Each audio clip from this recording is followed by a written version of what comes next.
So I've been a member of a local gym for about 16 years, and I try to go 3 times a week.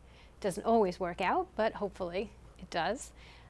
Twice a week I do weights, and I also do cardio. I'm in the gym for close to 2 hours, and once a week I like to go swimming. So that's usually my routine in the gym. And then outside the gym I have a dog, and I feel really guilty if I don't take her on a long walk, and a long walk means anywhere from 2 to 4 miles. And that I try to do on a daily basis.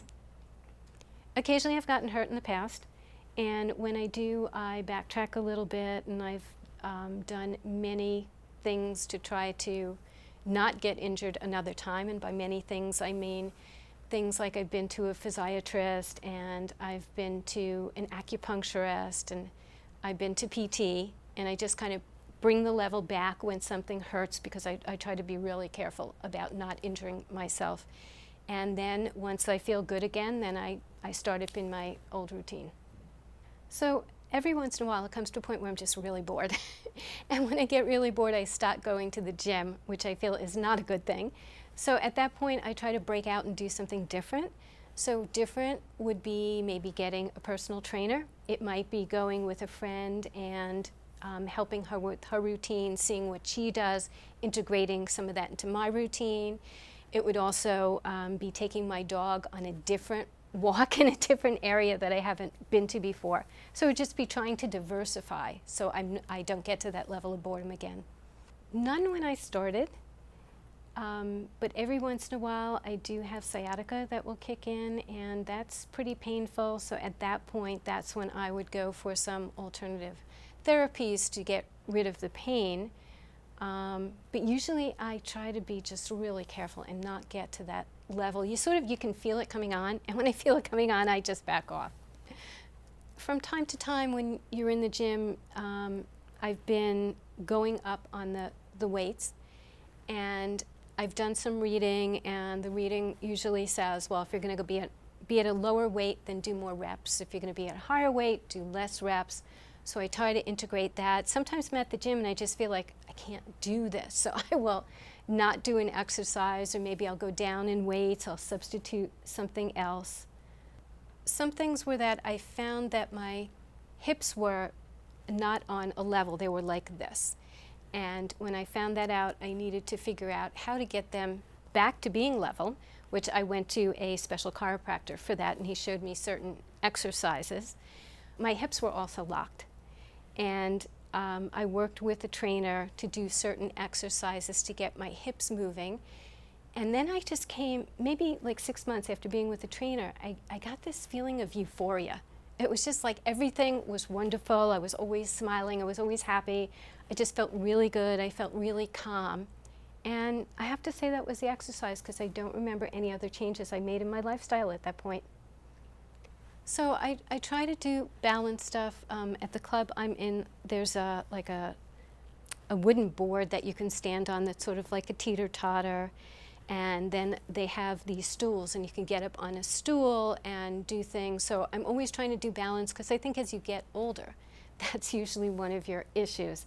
And I just want to make sure I'm really steady. I have some friends who have scoliosis, osteoporosis, and I'm just trying to keep active to avoid anything like that happening. Swimming has become much easier, because I notice that my hips are moving, so there's a little bit of sway from side to side, and that's making my stroke much better than it was. Also walking, I used to have a problem where my toes would get really squished. They felt like they were like this, and there was pressure on them, and I'm not feeling that anymore. So and that's also a question of having the right shoes and having the right gait. And I've definitely changed the way I walk. So instead of just using my legs, I'm actually using my glutes also, and that just kind of has opened up this whole area. I find my home life is not as insane as it was. I'm really calm now. In certain situations where I would have been a volcano and absolutely blown up with before, it's not happening anymore. It's just really nice and calm and easy. So when I exercise, it's something I do for myself. So children aren't there, husband isn't there, the animals aren't there. And I think just having that time for yourself really just kind of grounds you and helps you with your whole day, because to me that's the beginning of my day, as I go for the gym and I do something for myself. I'd say it took at least 6 months, and at that point I just felt like my body was moving easier. I wasn't having as many aches and pains. My appetite also decreased, which was not a bad thing. My brother has always told me to just eat as much as you can at a meal and not in between and not after, and I've been able to follow that, and I just feel really healthy right now. I feel happy, I feel calm and relaxed. It's just been great. When you read all this literature and it tells you should eat healthy, and you know, a lot of times you feel, well, why don't I just tape my mouth shut because there's nothing that's going to be good that's going to go inside, and they tell you to exercise a certain amount a day. I don't know.